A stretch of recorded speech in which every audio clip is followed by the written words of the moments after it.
नमस्कार, स्वागत आहे तुमचं आपलं चॅनल सुचित्राज होम किचनमध्ये। आजची रेसिपी आहे चना चाट। चॅनलवर जर नवीन असाल तर चॅनलला लाईक, शेअर, सबस्क्राईब जरूर करा। चना चाट बनवण्यासाठी इथे आपण चणे रात्रभर पाण्यामध्ये भिजवून कुकरला सॉफ्ट असे शिजवून घेतले आहेत। बारीक चिरून घेतलेला कांदा घेतला आहे, बारीक चिरून घेतलेली काकडी, तसेच बारीक चिरून घेतलेला टोमॅटो घेतला आहे। बटाटा उकडून स्मॅश करून घेतला आहे।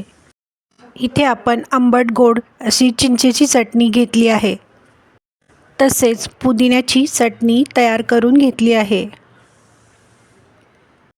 बारीक चिरून घेतलेली कोथिंबीर घेतली आहे। गॅसची फ्लेम ऑन करून कढईमध्ये तेल गरम करण्यासाठी ठेवले आहे।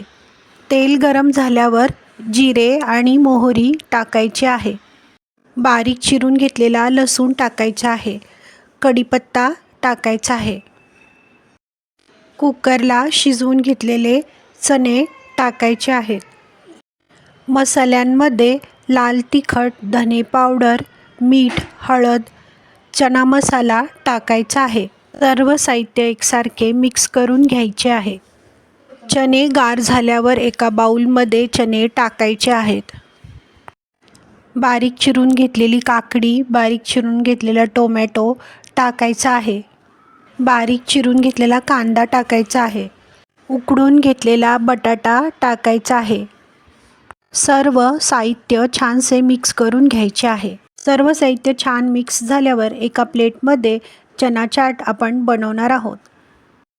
प्रथम आपण एका प्लेटमध्ये चणे टाकणार आहोत।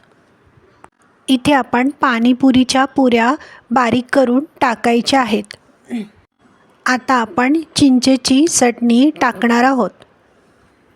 पुदिन्याची चटणी टाकायची आहे। बारीक चिरलेली कोथिंबीर टाकायची आहे। बारीक शेव टाकायची आहे। आवडीप्रमाणे 2 ते 3 चमचे दही टाकायचे आहे। थोडा चाट मसाला टाकायचा आहे। खाण्यासाठी तयार आहे चना चाट। रेसिपी आवडल्यास लाईक, शेअर, सबस्क्राईब जरूर करा। कमेंट बॉक्समध्ये कमेंट करायला विसरू नका। व्हिडिओ पाहिल्याबद्दल धन्यवाद।